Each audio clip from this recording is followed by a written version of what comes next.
कलयुग में क्या होगा? युधिष्ठिर को पूर्ण आभास था।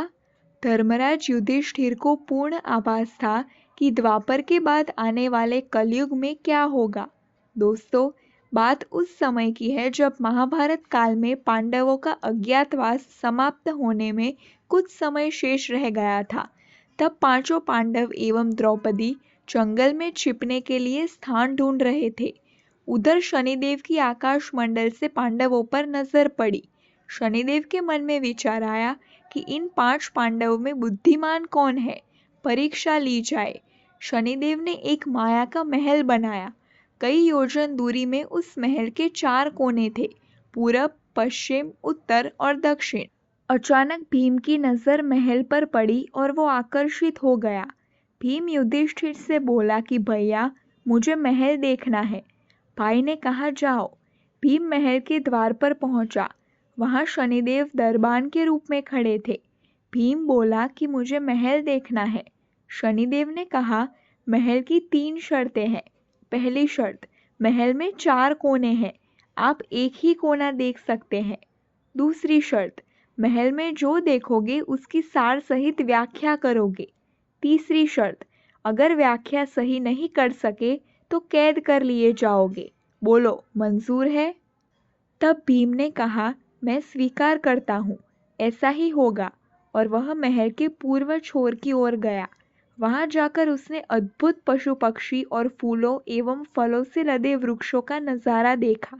आगे जाकर देखता है कि 3 कुएं हैं, अगल बगल में छोटे कुएं और बीच में एक बड़ा कुआं। बीच वाले बड़े कुएं में पानी का उफान आता है और दोनों छोटे खाली कुओं को पानी से भर देता है।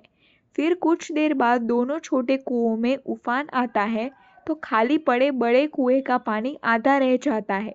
इस क्रिया को भीम कई बार देखता है पर समझ नहीं पाता और लौटकर दरबान के पास आता है। दरबान के रूप में शनिदेव ने पूछा कि क्या देखा आपने? भीम महाशय बोले कि मैंने पेड़ पौधे पशु पक्षी देखे। वो मैंने पहले कभी नहीं देखे थे, जो अजीब थे। एक बात समझ में नहीं आई, छोटे कुएं पानी से भर जाते हैं तो बड़ा क्यों नहीं भर पाता, ये समझ में नहीं आया। दरबान बोले, आप शर्त के अनुसार बंदी हो गए हैं और बंदी घर में बैठा दिया। अर्जुन आया और बोला कि मुझे भी महल देखना है। दरबान ने शर्त बता दी और अर्जुन पश्चिम वाले छोर की तरफ चला गया। आगे जाकर अर्जुन क्या देखता है, एक खेत में 2 फसलें उग रही थी। एक तरफ बाजरे की फसल और दूसरी तरफ मक्का की फसल। बाजरे के पौधे से मक्का निकल रही थी तथा मक्का के पौधे से बाजरी निकल रही थी। अजीब लगा, कुछ समझ नहीं आया, इसलिए वापस द्वार पर आ गया। दरबान बने शनिदेव ने अर्जुन से सब कुछ सुना और कहा कि तुम शर्त के अनुसार बंदी हो, ऐसा कहकर उसको भी बैठा दिया। नकुल आया और बोला, मुझे महल देखना है। फिर वह उत्तर दिशा की ओर गया। वहां उसने देखा कि बहुत सारी सफेद गायें हैं। जब उनको भूख लगती है तो अपनी छोटी बच्चियों का दूध पीती है।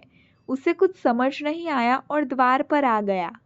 दरबान बने शनिदेव ने पूछा, नकुल, क्या देखा तुमने? नकुल बोला कि महाशय, गाय बच्चियों का दूध पीती है। यह समझ नहीं आया, तब उसे भी बंदी बना लिया। सहदेव आया और बोला कि मुझे महल देखना है और वह दक्षिण दिशा की ओर गया अंतिम कोना देखने के लिए। क्या देखता है वहां पर? एक सोने की बड़ी शिला एक चांदी के सिक्के पर टिकी हुई डगमग डोले पर गिरे नहीं, छूने पर भी वैसे ही रहती है। समझ नहीं आया तो वह वापस द्वार पर आ गया और बोला कि सोने की शिला की बात समझ में नहीं आई। तब वह भी बंदी हो गया। चारों भाई बहुत देर से नहीं आए, तब युधिष्ठिर को चिंता हुई। वह भी द्रौपदी सहित महल में गए। भाइयों के लिए पूछा, तब दरबान बने शनिदेव ने अपनी शर्त बताई और कहा कि यदि आपको मंजूर हो तो इनके जवाब आप दे दीजिए। गलत होंगे तो बिना शर्त बंदी हो जाओगे और सही होंगे तो यह सभी छूट जाएंगे। तब धर्मराज युधिष्ठिर ने कहा कि मैं स्वीकार करता हूँ। फिर युधिष्ठिर ने पूछा भीम से कि तुमने क्या देखा? भीम ने उस कुएं के बारे में सारी बात बताई। तब युधिष्ठिर ने उत्तर दिया, यह कलयुग में होने वाला है। एक बाप 2 बेटों का पेट तो भर देगा, परंतु दो बेटे मिलकर एक बाप का पेट नहीं भर पाएंगे। दरबान बने शनिदेव खुश हो गए और भीम को छोड़ दिया। अर्जुन से पूछा कि तुमने क्या देखा। उसने फसल के बारे में सब कुछ बताया। युधिष्ठिर ने कहा, यह भी कलयुग में होने वाला है। वंश परिवर्तन अर्थात ब्राह्मण के घर शूद्र की लड़की और शूद्र के घर बनिए की लड़की ब्याही जाएगी। जवाब सही था, इसलिए अर्जुन भी छूट गया। नकुल से पूछा कि तुमने क्या देखा। तब उसने गाय का वृतांत बताया। तब युधिष्ठिर ने कहा, कलयुग में माताएं अपनी बेटियों के घर में पलेंगी, बेटी का दाना खाएंगी और बेटे सेवा नहीं करेंगे। तब नकुल भी छूट गया। धर्मराज युधिष्ठिर ने सहदेव से पूछा कि तुमने क्या देखा। उसने सोने की शिला का पूरा वृतांत सुनाया। तब धर्मराज युधिष्ठिर बोले, कलयुग में पाप इतना बढ़ जाएगा कि वह धर्म को दबाता रहेगा, परंतु धर्म फिर भी जिंदा रहेगा, कभी खत्म नहीं होगा। धर्मराज युधिष्ठिर की बात सुनकर सहदेव को भी छोड़ दिया शनिदेव ने। शनिदेव प्रसन्न हो गए और तुरंत ही दरबान से अपने असली रूप में आ गए। पांचों पांडव को आशीर्वाद दिया और युधिष्ठिर से कहा कि तुम आने वाले कलयुग के बारे में सब कुछ जान गए हो।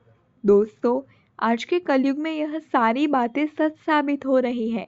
हम सब इन सभी बातों को महसूस कर रहे हैं। ऐसी बहुत सी रोचक बातें हमारे ग्रंथों में छिपी है जो हम आपको बताते रहेंगे।